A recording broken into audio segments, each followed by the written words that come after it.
Hi friends, அஸ்ஸலாமு அலைக்கும். Welcome to Desiyana channel. இன்றைக்கி வந்து ஹெல்த்தியான நல்ல சுவையான புட்டு செஞ்சுருக்கேங்க பிரேக்ஃபாஸ்ட்டுக்கு.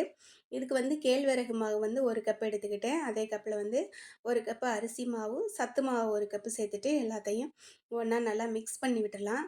கொஞ்சமாக இதுக்கு சால்ட்டு சேர்த்துக்கலாம். புட்டுக்கு வந்து பார்த்திங்கன்னா எப்போவும் கொஞ்சம் கொஞ்சமாக தண்ணி சேர்த்து இது மாதிரி பெசர எடுத்துக்கலாங்க. தண்ணி வந்து நிறையா சேர்த்துடக்கூடாது. கொஞ்சம் கொஞ்சமாக தண்ணி சேர்த்து இது மாதிரி பெசரி எடுத்துக்கலாம். நம்ம வந்து கையில் கொழக்கட்டை பிடிக்கிற அளவு இருக்கணும் மாவு. நான் வந்து மாவு ரெடி பண்ணி வச்சுட்டேங்க. இது மாதிரி ஸ்டீமரில் வந்து நம்ம வேவிச்சு எடுத்தோம்னா சீக்கிரமாக வெந்துடும்.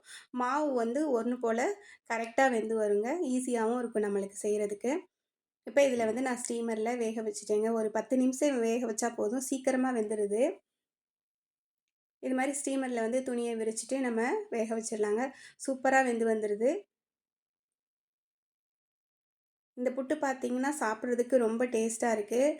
வெறுமனே நம்ம வந்து கேழ்வரகு மாவில் செய்கிறதுக்கு இது மாதிரி மிக்ஸ் பண்ணி செய்யும்போது டேஸ்ட்டும் நல்லாயிருக்கு. இது வந்து பார்த்திங்கன்னா மில்லட் புட்டு மாதிரி எல்லாமே கம்பு, சோளம், கேழ்வரகு எல்லாம் சேர்த்து செஞ்சு கொடுக்கும்போது ஹெல்த்தியான மில்லட் புட்டு மாதிரி டேஸ்ட்டாக இருக்கும். இதில் வந்து தேங்காய் பூ, அதுக்கப்புறம் நெய், நாட்டு சக்கரை சேர்த்துக்கலாம், அல்லது நீங்கள் வெள்ளை சக்கரை கூட சேர்த்துக்கலாம். சூப்பரான ஹெல்த்தியான மில்லட் புட்டு ரெடி ஆயிடுச்சு. செம்ம டேஸ்ட்டாக இருந்தது. இது கூட வந்து சுட சுட ஒரு கப்பு டீயோட சாப்பிட்டோம்னா நம்மளோட பிரேக்ஃபாஸ்ட்டு சூப்பராக ரெடி ஆயிடுச்சு.